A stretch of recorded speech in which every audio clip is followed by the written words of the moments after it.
بسم اللہ الرحمن الرحیم۔ دماغ جو کہ انسان کے جسم کا بنیادی حصہ ہے اور اس کے جسم کو کنٹرول کرتا ہے۔ بعض اوقات انسان کی زندگی میں کوئی ایسا حادثہ پیش آ جاتا ہے کہ جس کی وجہ سے اس کے دماغ پر کوئی چوٹ لگ جاتی ہے، یا وہ بلندی سے زمین پر گرتا ہے، اس کے دماغ پر چوٹ لگ جاتی ہے، یا ظاہری اس کو کوئی چوٹ نہیں لگتی، کوئی حادثہ پیش نہیں آتا، بلکہ اس کو کوئی ایسا شدید صدمہ حاصل ہو جاتا ہے کہ جس کی وجہ سے اس کا دماغ کمزور ہو جاتا ہے۔ اس بیماری کو ہم دماغی صدمے کا نام دیں گے۔ دماغی صدمے کے لیے میں صرف ایک ہی چیز بیان کروں گا، اور یہ ایک چیز ہی مجھے یقین ہے کہ وہ اس کے لیے کافی و شافی شمار ہوگی۔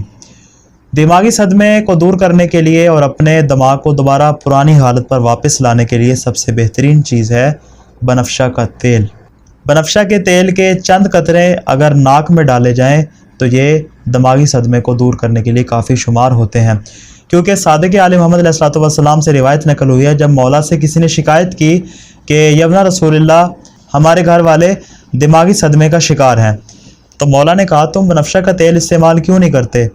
تو وہ راوی کہتا ہے کہ میں نے جب بنفشہ کا تیل استعمال کیا تو میں شفا یاب ہو گیا۔ جب وہ شفا یاب ہو گیا، خدمت امام نے دوبارہ واپس آیا۔ امام نے اس کو کہا کہ یہ بنفشہ کا تیل بہت ہی مفید چیز ہے، یہ سردیوں میں گرم اور گرمیوں میں ٹھنڈا ہوتا ہے۔ بنفشہ کا تیل ہمارے چاہنے والوں کے لیے، ہمارے شیعوں کے لیے نرم اور پاکیزہ ہوتا ہے، جبکہ یہی بنفشہ کا تیل ہمارے دشمنوں کے لیے خشک ہوتا ہے۔